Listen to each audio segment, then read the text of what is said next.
Job begins his morning in prayer beneath the rising sun, thanking God for peace and life.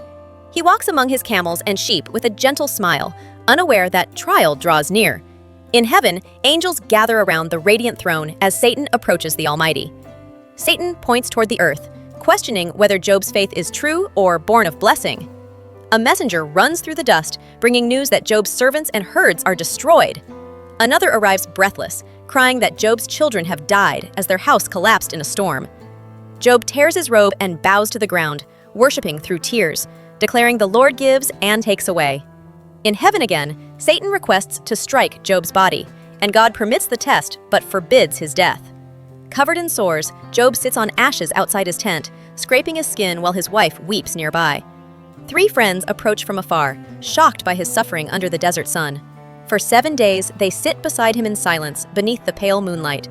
Job raises his face to the stars and cries out in anguish, asking why pain consumes the righteous.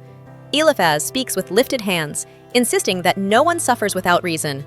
Bildad points to the sky, declaring that God is just and never wrong in his judgment. Zophar leans forward, accusing Job of hidden pride and speaking harshly. Job lifts his arms toward the dark clouds and cries that he has done no wrong. His friends turn away, weary and speechless, as dusk settles on the sand. A young man named Elihu rises, calm yet firm, to speak wisdom among the silence.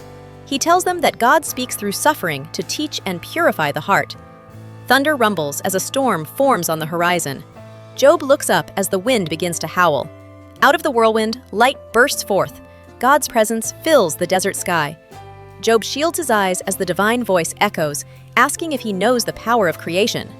The heavens reveal stars, oceans, and creatures moving in harmony before his eyes. Job falls to his knees, weeping, realizing his smallness before the Almighty. He bows in repentance, confessing that he has spoken of things beyond his understanding. The storm clears, and gentle light covers the land as peace returns. Job's friends return in remorse, bowing before him and seeking forgiveness. Job lifts his hands and prays for them, and heaven glows with peace. His strength and health return. He rises smiling in the light of dawn. Children's laughter fills his home again, and his wife watches with joy. Fields of grain and flocks spread across his land, blessed more than before. Years later, Job sits under an olive tree, telling his grandchildren of faith and endurance. He gazes toward the horizon, his eyes filled with peace and gratitude. Under a golden sky, Job's family gathers in joy, the story of faith restored.